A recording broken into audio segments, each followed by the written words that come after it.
कि सामान्यतः स्कूलों से ये बात आती है कि शिक्षा का स्तर जो है ना ये महंगा हो रहा है।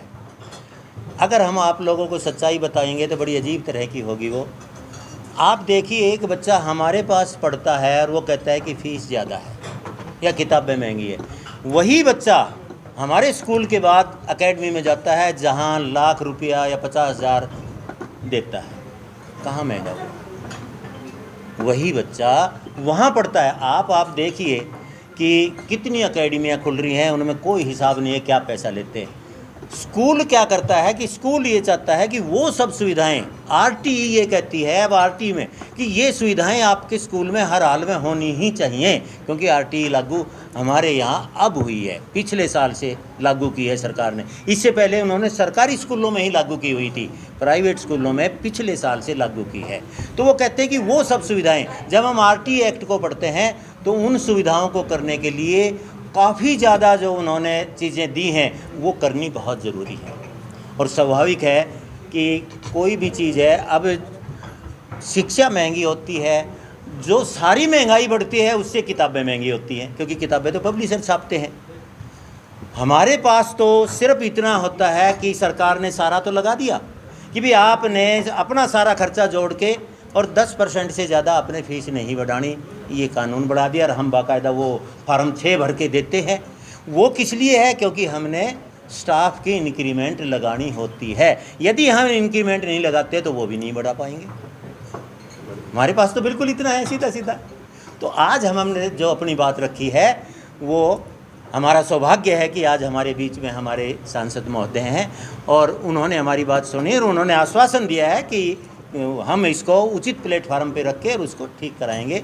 तो मैं अपने पूरे सहोदय परिवार की तरफ से मैडम का इस बात के लिए धन्यवाद करता हूं और आशा करता हूं कि हर हाल में पूर्ण होगी हमारी ये बात। कि आरटीई जो लागू हुई थी, राइट टू एजुकेशन, उसके बाद अब न्यू एजुकेशन जो पॉलिसी आई है उसमें कहीं कुछ पॉइंट्स के ऊपर विरोधाभास है, उसके बारे में मुझे जानकारी दी गई है।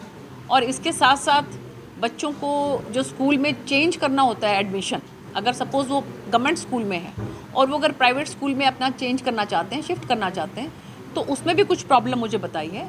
इसी तरह के और भी कई इश्यूज़ हैं जिसके बारे में मुझे बताया गया है। मेरी कोशिश रहेगी कि उचित प्लेटफॉर्म पर उस बात को रखा जाए और इसका समाधान करने की कोशिश की जाए। एडमिशन का नया सेशन चल रहा है, अक्सर इन दिनों में अखबारों में भी, मीडिया में भी यही चर्चा रहती है और खासतौर स्कूल मुद्दा बना देता है। पर आज जिस तरीके से स्कूल की पीड़ा जो है आपके सामने व्यक्त की गई है कि उनको क्या क्या तकलीफें रहती हैं, उन दोनों के बीच के समीकरण में आपको आज कैसा लगा? क्या लगता है कि जो तकलीफ है वाकई में कहाँ से? नहीं, देखिए, ऐसा है कि यादव साहब ने बड़ी बारीकी से ये बात बताई कि 55 साल का उनका अनुभव जो है वो इस फील्ड का है कि पहले जो समय था उसमें पेरेंट्स जो हैं वो बच्चे को टीचर्स को सौंप देते थे कि इस बच्चे की ज़िंदगी बनाना अब आपके हाथ में है। लेकिन अब जो है वो पेरेंट्स टीचर्स के ऊपर विश्वास नहीं करते हैं। उनको कहते हैं कि आपने फ़ीस लेनी है, हमने फ़ीस देनी है। टोटल एक कमर्शियल जो एटीट्यूड है वो बनता जा रहा है। जो हमारी भारतीय संस्कृति थी, गुरु शिष्य की जो परंपरा थी, वो हम देख रहे हैं कि लुप्त प्राय से होती जा रही है। आप पेरेंट्स ये कहते हैं कि हम आपको फ़ीस देते हैं तो आप उतने तक ही मतलब रखिए जितने तक आप फ़ीस चार्ज करते हैं। तो ऐसे उसमें जो एक बच्चे के साथ जो टीचर का कनेक्शन था वो हमें कहीं लुप्त होता नज़र आ रहा है। नहीं तो जैसा कि यादव साहब ने बताया कि पहले ये कहा जाता था कि ये बच्चा आपके सुपुर्द है, आपने इसकी ज़िंदगी बनानी है, लेकिन अब ये कहते हैं कि बच्चा हमारा है, आपको सिर्फ इनको पढ़ाना है।